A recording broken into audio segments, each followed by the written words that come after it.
está de guardia o está en otro sitio, nunca hay manera de A lo mejor es que pregunta así, plin, ¿dónde está la doctora no sé qué? Y de ahí se va usted a fumarse los cigarros ahí al chiringuito de fuera. Nunca, no sirve para nada, si lo comentan todos los pacientes. Yo vengo todos los días en mi horario de trabajo, que yo tenía que estar plegando escaleras.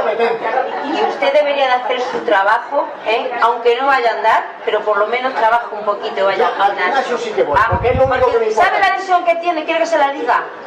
La lesión que tiene. Pues sí, ¿Se entera o no se entera de lo que tiene? Pues que no se quiere enterar de lo que tiene. Y una lesión medular que le va a impedir andar el resto de sus días, ¿vale? Y ya está, y eso es lo que tiene. Eso me lo dice ahora, después del tiempo que llevo aquí. Madre mía, es que... Después de lo que me has dicho. Ya se lo he dicho en otras ocasiones, pero si no se quiere enterar, pues no se va a enterar nunca. Porque la ignorancia... ¿De qué manera la lo puedes decir? Ahora me acabo de enterar muy bien. La ignorancia es así, ¿vale? Ya me lo podía haber dicho antes, estoy yendo al gimnasio para esforzarme. Que no voy a perder más el tiempo porque tengo un montón de pacientes. Váyase a fregar escaleras, que no vale usted para nada. Vale, venga. Me lo dicen todos los pacientes. Pero vamos, aquí, en principio, el gran error que se ve, si yo os preguntase qué error se comete en esta escena, lo que se ve es a un facultativo discutiendo con un paciente. Eso es un disparate y nunca debe darse. Hemos dicho que hay que dar siempre lo contrario. Cuando un paciente se queja es por algo. Es un paciente que es el que necesita ser ayudado y el que está manifestando una queja por algo. Algo le está pasando. No es su voluntad herir al facultativo ni insultar. Es porque él está... pues se siente abandonado de su médico, se queja de que le llama y no está. Puede que muchas veces las quejas de los pacientes sean infundadas, incluso puede ocurrir que no tengan razón, pero aunque no tengan razón, ellos sí que lo creen. Ellos creen que tienen la razón y si creen que tienen la razón se van a sentir ofendidos. Entonces siempre, incluso, ¿por qué no dejarles que se quejen sin responder? Si ella simplemente le hubiese escuchado, se habrían enterado mejor de lo que le pasa y le habría sido más fácil llevar esta situación. ¿Qué ocurre? Que al final ella se quema, el facultativo se quema. Si tú entras en el juego de la agresividad, al final eres tú la víctima, te quemas tú, te quedas con esa sensación de malestar y te lo llevas al despacho. Entonces, ya por uno mismo merece la pena no enredarse en estas cosas para que no vayan a más y tampoco uno sufra ese daño que está el paciente cargando. Pues se habla mucho de la escucha y la empatía, la actitud de escucha. Muchas veces, la mayor parte de los problemas que nos podemos encontrar en el trabajo diario se llega a ellos por esto de no escuchar, muchas veces porque no hay tiempo de atender a los pacientes. Yo pienso que un facultativo y un médico deberían ser en el despacho auténticos especialistas de lo afectivo, de la esfera afectiva de los pacientes. No se trata de que seáis psicólogos, pero es que un facultativo podría contener emociones, hacer de desahogo, hacer de pañuelo, intervenir sobre este aspecto. No hay que tener miedo de preguntar a un paciente cómo te encuentras, cómo te sientes, cómo estás reaccionando a esto que te acabo de decir. A veces es frecuente pues, hacer tu trabajo como médico, pautar la recomendación del tratamiento y olvidarte de interesarte por tu paciente, porque muchas veces necesitan más eso que el tratamiento que les ofreces. Y de hecho influyen las defensas, incluso en la fortaleza que un paciente pueda sacar. Cuando uno siente que su médico pues, se interesa de él como persona, se interesa de la persona, no del paciente. No se trata de salirnos de nuestro rol, ¿no? Ni de no hacer lo que nos corresponde. Se trata de mantenernos en nuestro rol, pero ser grandes especialistas que dominamos no solamente la técnica, los tratamientos, sino también esta habilidad que debemos tener de manejar al paciente que sufre. Un paciente enfermo es un paciente que necesita al médico persona, pues simplemente una mirada. Entonces, no hay que tener miedo porque esto no te va a quemar. Este tipo de relación no quema, al revés, te hace llegar a casa contento. Cuando tú ves que has podido atender bien a una persona, cuando tú ves que has podido desencadenar una sonrisa en un paciente, al revés, repara lo posible quemado que te encuentres, te cura y te sana. Entonces no hay que tener miedo a ser profesionales afectivos porque el paciente te va a escuchar mejor, te va a hacer más caso. Hola, buenas.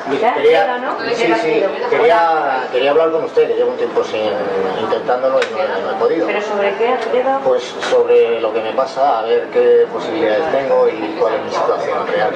Vale, pues mira, yo creo que como si tenemos confidenciales, yo creo lo más adecuado es que vayamos a mi despacho tranquilamente, nos sentamos y charlamos un rato, ¿vale? Si te viene bien ahora, a mí también, perfecto. Pues venga, va.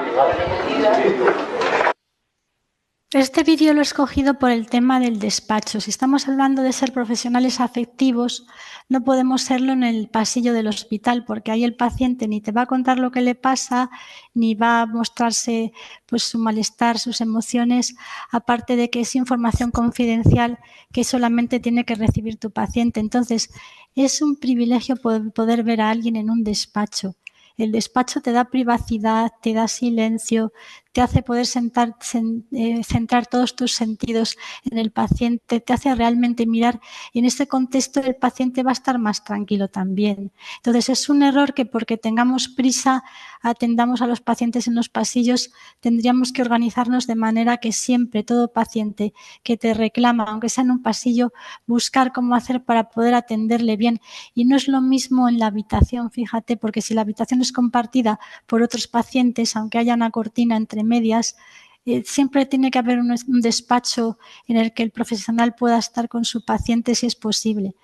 Pero vamos, yo entiendo que un paciente hospitalizado encamado sea difícil. Es que en parapléjicos nos los traen a los despachos en cama. Está preparado para que todos los pacientes nos lleguen al despacho del psicólogo, por ejemplo, encamado, y eso es mucho mejor, porque si tuviéramos que ir los psicólogos a las habitaciones, no trabajaríamos ni la mitad de bien que lo hacemos cuando estamos a solas con nuestro paciente. Entonces, es una relación privilegiada la que hay entre paciente facultativo y muchas veces tener este espacio evita muchos de los problemas de agresividad, muchos de los conflictos, muchas de las quejas, pues se evitaría. Pasamos al siguiente.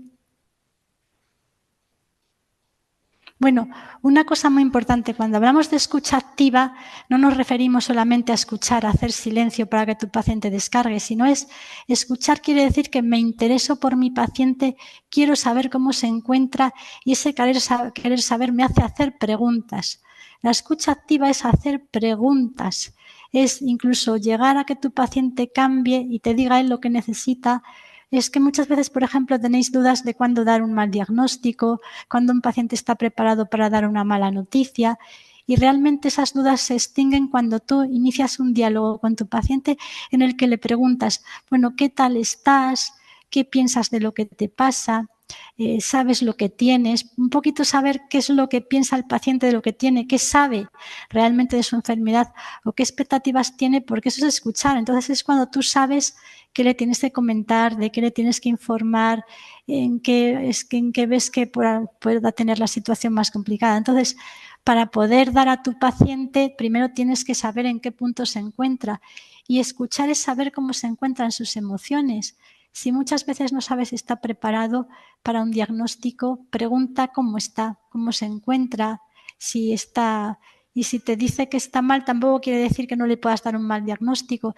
Lo importante es, la información nunca daña. Fijaos, aunque sea una información tremenda, nunca hace daño decir a un paciente lo que tiene. Lo importante es luego recoger los efectos de tu noticia. Si tú das una mala noticia, tienes que quedarte un rato con tu paciente, observar la expresión de su cara, su reacción, si llora, si no llora, y preguntarle, pues, ¿cómo estás? ¿Cómo te sientes? ¿Te ha dejado preocupado esto que te estoy contando? ¿Tienes miedo? No hay que tener miedo a hablar de nada de eso. Muchas veces tenemos miedo a hablar de temas que son muy necesarios, que es lo que tu paciente necesita. Y muchas veces tocar temas difíciles, cuando los tocas, luego ves que te sientes cómoda. O sea, porque estás ayudando de verdad, le está contando el paciente lo que no cuenta nadie. Y esto lo puede hacer con su médico. Ahora sí, si sois profesionales afectivos, si practicáis la empatía y la escucha activa, luego tenéis que cuidaros. O sea, todo lo que tú te gastas con un paciente cuando escuchas, luego tendría que haber un grupo, un escenario de grupo, grupal o individual en el que un paciente, en el que un médico pueda acudir a tener su psicólogo. Tener un psicólogo no quiere decir que yo esté mal de la cabeza ni que tenga un trastorno mental. Es que yo soy una persona normal, incluso puedo tener muchas capacidades y ser realmente bueno dándome mis pacientes, pero es que eso gasta. Yo misma como psicóloga, ¿cuántos pacientes veo al día? Muchísimos pacientes. Y pues te sientes orgullosa de ayudar, pero cansa. Llegas a casa con un cansancio que no te apetece hablar con nadie, porque llevas todo el día ya hablando con gente y dices, pues ahora voy a estar 2 horas sin hablar con nadie, ¿no?